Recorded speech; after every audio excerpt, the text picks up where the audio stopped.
Timnas Indonesia akan memiliki skuad monster jika mampu menaturalisasi sejumlah pemain keturunan untuk menghadapi putaran ketiga kualifikasi Piala Dunia 2026 zona Asia. Bergabung di grup C, Timnas Indonesia harus bertarung dengan raksasa Asia yang beberapa di antaranya menjadi langganan mengikuti Piala Dunia seperti Jepang, Australia, dan Arab Saudi.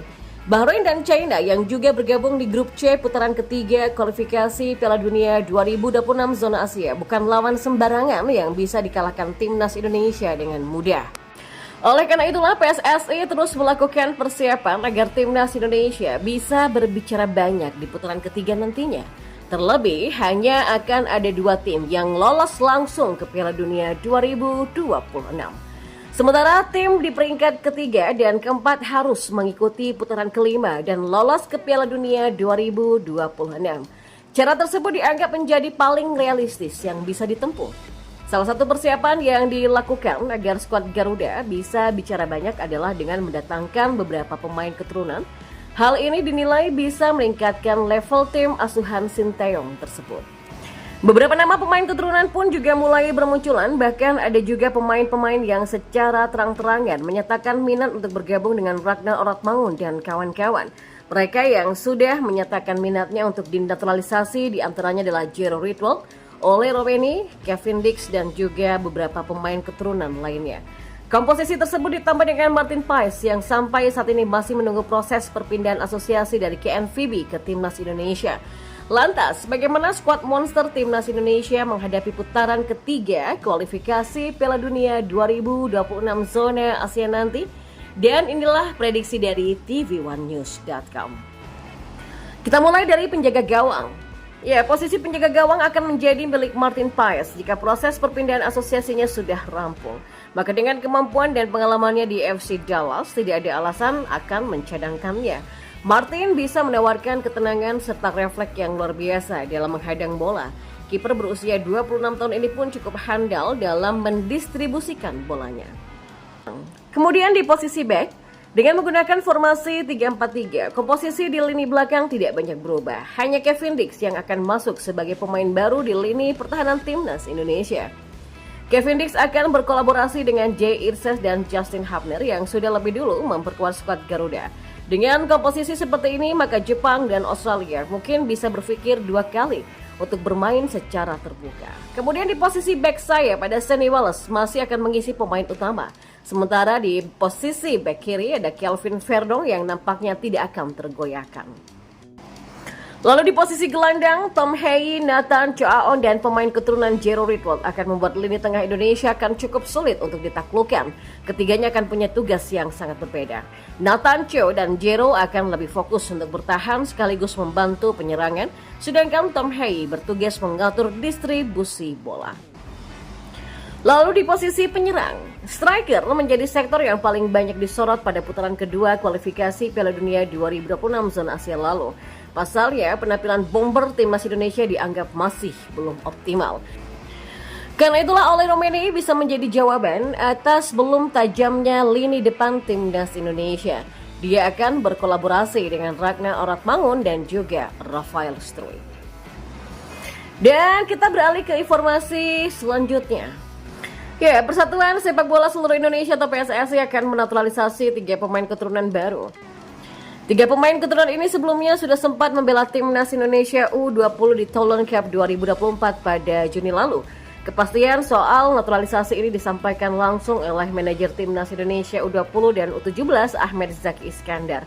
Ketiga pemain ini adalah tim Harry Victor Gaypens, Hinoke Mauresmo Johannes, dan Dion Max. Ada 3 nama ya, yaitu tim Hinoke dan Dion. Mereka itu diproyeksikan untuk lanjut dinaturalisasi, kata Zaki kepada awak media. Zaki mengatakan 3 pemain tersebut akan segera bertolak ke Jakarta untuk melengkapi berkas naturalisasinya. Kendati begitu, Zaki masih belum bisa membocorkan secara detail kapan pemain masa depan Garuda Muda ini akan tiba di tanah air. Nantinya Hinoke Mauresmo serta 2 rekannya ini akan diproyeksikan bergabung dengan tim besutan Indra Syafri. Mereka pun diharapkan bisa membela Garuda Muda pada kualifikasi Piala Dunia U20 2025. Kami lihat dulu prosesnya seperti apa untuk tampil di kualifikasi Piala Dunia U20 2025 karena kan juga butuh waktu. Pungkas Zaki. Dan di informasi bola yang terakhir, back timnas Indonesia Justin Hubner menghilang dari daftar susunan pemain Cerezo Osaka melawan Fanforet Kofu di JT Recycle Inc. Stadium pada Rabu 10 Juli sore tadi. Laga ini merupakan ronde ketiga di Emperor's Cup 2024. Sebelumnya, Hubner mengisyaratkan akan Cerezo Osaka pada Juli 2024. Dalam sesi tanya jawab di Instagram eksklusifnya, Justin menengkapkan bakal kembali ke Wolverhampton Wanderers atau pindah ke klub lain. Kapan kamu meninggalkan Jepang? Tanya netizen. Pada bulan ini, balas Justin Hubner lewat akunnya. Kemana kamu akan pergi setelah meninggalkan Jepang? Tulis warganet makin penasaran. Dan dia pun menjawab, kembali ke Wolverhampton Wanderers ataupun ke klub lainnya. Jawab Justin Hubner. Ya, Justin Hubner baru bergabung dengan Cerezo Osaka pada pertengahan Maret 2024. Pemuda kelahiran Den Bosch, Belanda ini dipinjam dari Wolverhampton Wanderers. Cerezo Osaka mengontak Justin Hubner hingga akhir tahun ini, namun baru 4 bulan berjalan, kebersamaannya dengan klub kasta teratas Liga Jepang itu tidak berlangsung maksimal. Justin belum banyak bermain untuk Cerezo Osaka. Palang pintu naturalisasi timnas Indonesia ini pun baru mendapatkan kesempatan 8 kali bermain. Selain kalah bersaing, Justin juga melewatkan banyak pertandingan Cerezo Osaka karena dipanggil timnas U23 untuk Piala Asia kemarin dan playoff Olimpiade Paris 2024. Timnas Indonesia nampaknya mulai menjadi daya tarik tersendiri bagi para pemain keturunan. Para pemain keturunan dari Belanda banyak yang ingin membela timnas Indonesia mengikuti para pendahulunya. Kabar terbaru, ada 4 pemain muda potensial yang juga tertarik memperkuat timnas Indonesia. Mereka adalah Dairen Ziobrang, Miliano Jonathan, Kenzo Ridwell, dan Mauro Zilstra. Menariknya, keempat pemain tersebut berposisi sebagai striker ataupun penyerang. Hal itu memang sesuai dengan kebutuhan timnas Indonesia yang masih mencari sosok striker tajam dan berkualitas. Ya, sosok Dairen Ziobrang. Dairen Ziobrang merupakan sosok penyerang sayap kiri yang masih berusia muda, yakni 19 tahun. Dikutip dari laman transfermarket.com, Dairen Ziobrang terakhir bermain di De Graafschap U18 di Liga Belanda.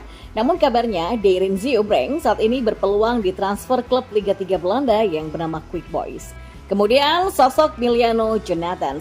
Miliano Jonathan merupakan pemain muda potensial yang cocok untuk timnas Indonesia. Dia punya posisi sebagai sayap kanan. Dikutip dari laman transfermarket.com, Miliano Jonathan saat ini bermain untuk klub divisi 2 Liga Belanda yang bernama Vitesse. Ia bahkan merupakan produk jebolan asli Vitesse. Ya, masa depan timnas Indonesia memang akan cerah kalau bisa mendapatkan Miliano Jonathan. Dengan usianya yang masih 20 tahun, Miliano Jonathan bisa bergabung bersama timnas Indonesia di beberapa kelompok usia bahkan timnas senior. Lalu ada sosok Kenzo Ridwell. Kenzo Ridwell merupakan winger kiri milik AS Alkmaar U17. Lahir pada 24 Februari 2007, usia Kenzo Ridwell saat ini genap 17 tahun. Dikutip dari laman transfermarket.com, pemain kelahiran Almere Belanda ini memulai kiprahnya dengan membela FC Utrecht Junior.